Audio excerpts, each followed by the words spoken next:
భద్రాద్రి కొత్తగూడెం జిల్లా అశ్వారావుపేట పామాయిల్ ఫ్యాక్టరీని మంత్రి తుమ్మల నాగేశ్వరరావు సందర్శించారు. రానున్న రోజుల్లో రైతులకు మంచి భవిష్యత్తు ఉంటుందని, తెలంగాణ వ్యాప్తంగా 10 లక్షల ఎకరాల్లో ఆయిల్ ఫామ్ దేశానికి ఆదర్శవంతంగా సాగవుతుందని ఆయన అన్నారు. 31 జిల్లాల్లో 20 లక్షల ఎకరాలు ఆయిల్ ఫామ్ సాగుకు అనుకూల వాతావరణం ఉందని మంత్రి తుమ్మల తెలిపారు. చైనా నుంచి మనకి 70% ఇంపోర్ట్ ఉండేది యూరియా, అదే వాళ్ళు ఆపేశారు.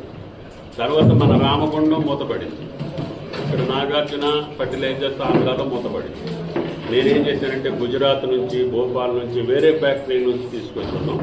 నిన్నటి నుంచి మొన్నటి నుంచి రోజుకు ఒక 2-3 రేకులు వస్తున్నాయి. గంగవరం పోర్టుకి, అదేవిధంగా కృష్ణపట్నం పోర్టుకి, అదేవిధంగా కరేకల్ అని తమిళనాడు పోర్టుకి వస్తున్నాయి. రోజు కంటిన్యూగా అన్ని జిల్లాలకి పంపిస్తున్నా. మీకు నిన్న కూడా మ్యాప్ పంపించాను. ఏ రోజు ఏ ఓడ వస్తుంది, ఏ రైలు వస్తుంది, ఏ జిల్లాకి ఎంత వెళ్తుంది అని చెప్పేశారు.